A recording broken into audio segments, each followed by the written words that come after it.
கர்த்தர் அதிசயங்களை செய்கிறார் ஊழியங்கள் வழங்கும் ஜீவ வார்த்தை. இந்த நாளிலும் கர்த்தருடைய ஊழியக்கான உங்களை வாழ்த்துகிறேன். இந்த வருடம் 11 மாதங்கள் முடிந்து 12வது மாதத்துக்குள் இருக்கிறீங்க. இந்த மாதம் தேவைகள் நிறைந்த மாதம். இன்னும் குறிப்பாக அநேகர் பண்டிகை காலத்தில் அநேக காரியங்களை குடும்பத்தோடும் மற்றவங்களுக்கு சிந்தனைத்த மாதம். வெளியில் இருக்கிற அநேகர் ஊருக்கு வருவதற்கு முயற்சி எடுக்கிற மாதம். கர்த்தர் எல்லாவற்றையும் அறிகிறார். பெரிய காரியத்தை காண செய்வார். சோர்ந்து போக வேண்டாம். ஆண்டுடைய நன்மைகளை இந்த மாதம் அதிகமாக நீங்கள் அனுபவிப்பீர்கள். விசுவாசமாக இருங்க. இந்த நாளின் ஜீவார்த்தைக்கான வசனம் சங்கீதம் 22:6. நானோ ஒரு புழு, மனுஷன் அல்ல, மனுஷரால் நிந்திக்கப்பட்டும் ஜனங்களால் அவமதிக்கப்பட்டும் இருக்கிறேன். மனுஷரால் நிந்திக்கப்பட்டும் ஜனங்களால் அவமதிக்கப்பட்டு இருக்கிறேன். சங்கீதக்காரன் எவ்வளோ வேதனையோடு இந்த வார்த்தையை சொல்லுகிறான்.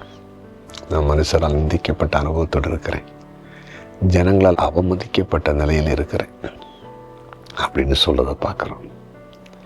இந்த அனுபவம் ஒரு கஷ்டமான நிலை.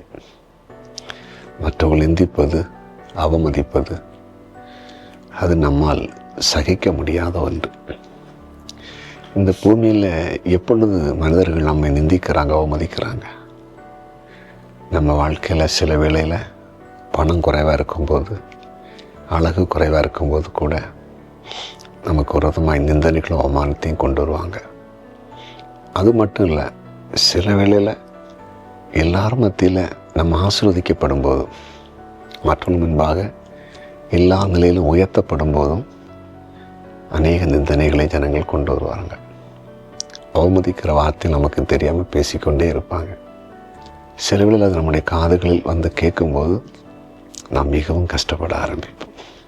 ஆண்டவராகிய இயேசு கிறிஸ்து இதே பாதையிலே கடந்து சென்றார். அவரை பிசாசு பிடித்தவன்னு சொன்னாங்க, மதுபான பிரியன்னு சொன்னாங்க, பாவிகளோடு பந்தி இருக்கிறான்னு சொன்னாங்க. நிறைய காரியத்தை அவமானப்படும்படிக்கு அநேக காரியத்தை பேசினாங்க. தேவகுமாரனாகிய இயேசு கிறிஸ்து அதை பொருட்படுத்தாதபடி பிதாவுடைய சித்தத்தை செய்து கொண்டே இருந்தார். நீங்களும் நிந்தனை அவமானத்தை கடந்து வந்து கொண்டா பயப்படாதீங்க. அதை தாண்டி சில கர்த்தர் பலம் தருவார். நிந்தனை அவமானத்தை ஆண்டவர் மாற்றுவார். ஜெபிப்போமா? ஜெபிக்கலாம். ஆண்டவரே, உங்களுடைய பிரசன்னத்துக்காக நன்றி. நீர் பேசின வார்த்தைக்காக ஸ்தோத்திரம். யாரெல்லாம் நிந்தனைக்குள்ளும் அவமானத்துக்குள்ளே இருக்கிறார்களோ நீர் அவர்களை கண்ணோக்கி பாரும். உடைய கரம் இப்பொழுதே நீட்டப்படட்டும். எல்லா தீமைக்கும் விலைக்கு பாதுகாத்துக்கொள்ளும். உடைய பிள்ளைகளை விட்டு நிந்தனைகளும் அவமானங்களும் விலை புகழ்ச்சியும் கீர்த்தி உண்டாகட்டும். உங்கள் நிந்திக்கிற அவமானங்களை கொண்டு வர ஜனங்கள் நடுவில் உடைய பிள்ளைகளுக்கு பேரும் புகழையும் நீர் உண்டாக்கும்படியாய் ஜெபிக்கிறோம். வியாதிஸ்தர்களுக்காக ஜெபிக்கிறேன். ஆண்டவரை இப்பொழுதே தொட்டு சுகமாக்குங்க, சுகமாக்குங்க. இப்போ நாளை காண்கிற ஒவ்வொருவரையும் வாழ்த்தி ஆசீர்வதிக்கிறேன். ஆசீர்வாதமாக இருக்கட்டும். திருமண நாளை காண்கிற ஒவ்வொரு குடும்பங்களையும் வாழ்த்துகிறேன். ஒவ்வொரு குடும்பத்தில் என்னென்ன குறைவு இருக்கோ எல்லாம் நிறைவாக்கப்படட்டும். ஆண்டவரை வியாபாரம் செய்கிற, தொழில் செய்கிற எல்லாரையும் ஆசீர்வதிங்க. வேலை செய்கிற எல்லாரையும் ஆசீர்வதிங்க. படித்து வேலை இல்லாமல் இருக்கவங்களுக்கு வேலையை தாருங்க. கர்த்தருக்கு ஊழியம் செய்கிற தேவ பிள்ளைகளை வாழ்த்துகிறேன். ஆசீர்வதி. குறிப்பாக இன்றைக்கு எல்லாருடைய வாழ்க்கையிலும் ஒரு அற்புதத்தினை செய்யும்படியாய் மன்றாடுகிறேன். எங்கள் ஜெபத்தை கேட்டேன். நன்றி. இயேசுவின் நாமத்தில் பிதாவே.